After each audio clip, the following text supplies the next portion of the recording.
നന്ദുഷ കൂടി ചേരുകയാണ് നിലയ്ക്കലിൽ നിന്ന്. നന്ദുഷ, കഴിഞ്ഞ ദിവസങ്ങളിലൊക്കെ അവിടെ എത്തി അതിന്റെ ഒരുക്കങ്ങളൊക്കെ കണ്ട് അത് പ്രേക്ഷകരെ അറിയിച്ചിരുന്നു. സ്വാഭാവികമായിട്ടും വളരെ നല്ല രീതിയിലാണ് അതിന്റെ ഒരുക്കങ്ങളൊക്കെ നടന്നുകൊണ്ടിരുന്നത്. ഇപ്പോൾ വേദിയൊക്കെ കണ്ടു, വളരെ പ്രൗഢോജ്വലമായ ഒരു വേദിയൊക്കെ തയ്യാറാക്കിയിരിക്കുന്നു. അങ്ങനെ എല്ലാ വിവാദങ്ങളൊക്കെ മാറ്റിവെച്ചുകൊണ്ട് ശബരിമല ഒരു ആഗോള തീർത്ഥാടന കേന്ദ്രമാക്കി മാറ്റുക, അപ്പം അതിന്റെ അനുബന്ധ വികസനങ്ങൾ കൂടി കൊണ്ടുവരിക എന്ന ലക്ഷ്യത്തോടെയൊക്കെയുള്ള അയ്യപ്പ സംഗമം ഇങ്ങനെ നടക്കാൻ ഇനി അല്പസമയം കൂടി ഉള്ളപ്പോൾ നിലയ്ക്കലിൽ നിന്ന് കാണുന്ന കാഴ്ചകൾ എന്തൊക്കെയാണ് നന്ദുഷ? ശബരിമലയുമായി ബന്ധപ്പെട്ട് എന്ത് കാര്യങ്ങൾ, എന്ത് ചടങ്ങുകൾ, എന്ത് പരിപാടികൾ നടന്നാലും അതിൻ്റെ ഒരു കവാടം എന്നുള്ള രീതിയിൽ പ്രവർത്തിക്കുന്നത് നിലയ്ക്കലാണ്.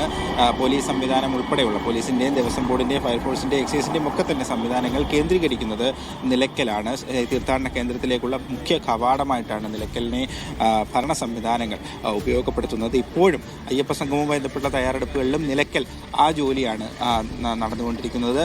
നിലവിൽ ഡെലിഗേറ്റുകൾക്കും അതോടൊപ്പം VIP-കൾക്കും ഒഫീഷ്യൽസിനും അതല്ലാതെ മാസപൂജയ്ക്കായി എത്തുന്ന തീർത്ഥാടകർക്കുമുള്ള പാസുകൾ തരംതിരിച്ച് നൽകുന്ന കൗണ്ടറിന് മുന്നിലാണ് നമ്മളിപ്പോൾ നിൽക്കുന്നത്.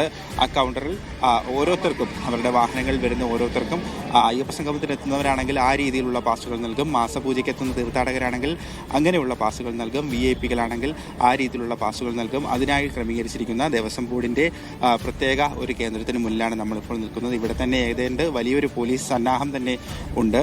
അതുകൊണ്ട് തന്നെ വാഹനങ്ങളുടെ ഗതാഗത കുരുക്കോ ഒന്നും ഇവിടെ കാണാൻ കഴിയുന്നില്ല. പെട്ടെന്ന് തന്നെ വാഹനങ്ങളെ പമ്പയിലേക്ക് കടത്തിവിടാൻ കഴിയുന്നുണ്ട്. അതുകൊണ്ട് തന്നെ കാലതാമസമില്ലാതെ, അല്ലെങ്കിൽ ഒട്ടും തന്നെ വാഹനങ്ങൾക്ക് ക്യൂവിൽ നിൽക്കേണ്ടി വരികയോ അല്ലെങ്കിൽ റോഡിൽ കിടക്കേണ്ടി വരികയോ ചെയ്യുന്നില്ല. വളരെ പെട്ടെന്ന് തന്നെ പമ്പയിലേക്ക് എത്തിച്ചേരാനും കഴിയുന്നുണ്ട് എന്നുള്ളത് ഇവിടുത്തെ പോലീസ് സംവിധാനത്തിൻ്റെ ഒരു നേട്ടമായി കണക്കാക്കാൻ സാധിക്കും. കഴിഞ്ഞ സീസൺ കാലയളവിൽ പോലും നിലയ്ക്കലിലെ പോലീസിൻ്റെ ക്രമീകരണങ്ങൾ വളരെ മികവുറ്റതായിരുന്നു. ആ രീതിയിൽ തന്നെ, അതിന് സമാനമായ രീതിയിൽ തന്നെയാണ് ഒരു സീസൺ കാലത്തെ ക്രമീകരണങ്ങൾക്ക് സമാനമായ രീതിയിൽ തന്നെയാണ് അയ്യപ്പ സംഗമത്തോടനുബന്ധിച്ചും ഇവിടെ ക്രമീകരണങ്ങൾ ഒരുക്കിയിരിക്കുന്നത്. നിലവിൽ ഇതുവഴി വിവിധ തിരുവിതാംകൂർ ദേവസ്വം ബോർഡിൻ്റെയും അതോടൊപ്പം കൊച്ചിൻ ദേവസ്വം ബോർഡിൻ്റെയും ഗുരുവായൂർ ദേവസ്വം ബോർഡിൻ്റെയും കുടൽമാണിക്കൽ ദേവസ്വം ബോർഡിൻ്റെയും മലബാർ ദേവസ്വം ബോർഡിൻ്റെയും പ്രതിനിധികൾ കടന്നു പോയിട്ടുണ്ട്. ഗുരുവായൂർ ദേവസ്വം ബോർഡിൻ്റെ 32 പേരടങ്ങുന്ന ഒരു ബസ്സാണ് അല്പം മുമ്പ് ഇതുവഴി കടന്നു പോയത്. അതുകൂടാതെ തന്നെ നിരവധി തീർത്ഥാടകരും ഇതുവഴി സഞ്ചരിക്കുന്നുണ്ട്.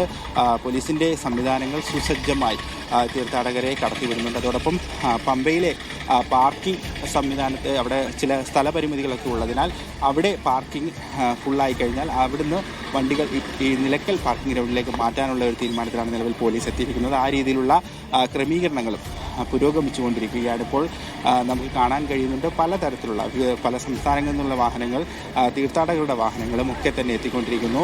അയ്യപ്പ സംഗമവുമായി ബന്ധപ്പെട്ട് ക്രമീകരണങ്ങൾ തുടങ്ങിയപ്പോൾ തന്നെ, ഇതിൻ്റെ ആലോചന തുടങ്ങിയപ്പോൾ തന്നെ വലിയൊരു ആശങ്കയായിരുന്നു. മാസപൂജ സമയത്താണ് അയ്യപ്പ സംഗമം സംഘടിപ്പിക്കുന്നത്. അതുകൊണ്ട് തന്നെ തീർത്ഥാടകർക്ക് ഏതെങ്കിലും തരത്തിൽ ദർശനത്തിന് ബുദ്ധിമുട്ടുണ്ടാകുന്ന ഒരു സാഹചര്യം ഉണ്ടാകുമോ എന്നുള്ളൊരു ആശങ്ക പലപ്പോഴായി നമ്മൾ പോലീസിനോടും ദേവസ്വം ബോർഡിനോടും ഒക്കെ ചോദിച്ചിരുന്നു. എന്നാൽ അത്തരത്തിലുള്ളൊരു ആശങ്കയ്ക്ക് അടിസ്ഥാനമില്ല എന്നുള്ളതാണ് നമ്മളിപ്പോൾ കാണുന്ന ഈ ഒരു കാഴ്ചയിൽ നിന്ന് മനസ്സിലാക്കുന്നത്. കാരണം തീർത്ഥാടകരും അതോടൊപ്പം ഡെലിഗേറ്റുകളും VIP-കളും എല്ലാം തന്നെ വളരെ സ്മൂത്തായി, വളരെ പെട്ടെന്ന് തന്നെ പമ്പയിലേക്ക് എത്തിച്ചേരാനും അതുവഴി പമ്പയിൽ നിന്നും ഒട്ടും തന്നെ താമസമില്ലാതെ സന്നിധാനത്തേക്ക് എത്തിച്ചേരാനും അവർക്ക് കഴിയുന്നുണ്ട് എന്നുള്ളത് വലിയ മേന്മയായി കണക്കാക്കാം. ഏതായാലും അയ്യപ്പ സംഗമത്തിൻ്റെ സംഘാടനത്തിൽ നിലയ്ക്കലിലെ സംവിധാനങ്ങളെല്ലാം തന്നെ കുറ്റമറ്റതാണ്. ഇതുവരെയും യാതൊരു പ്രശ്നങ്ങൾ ഇവിടെ ഉണ്ടായിട്ടില്ല. ഗതാഗത സംവിധാനം ഉൾപ്പെടെ അവർ കൃത്യമായി ക്രമീകരിക്കുന്നുണ്ട് എന്ന ദൃശ്യങ്ങൾ നമുക്ക് മനസ്സിലാക്കാം. ശരി, നന്ദുഷയാണ് വിവരങ്ങൾ നൽകിയത്.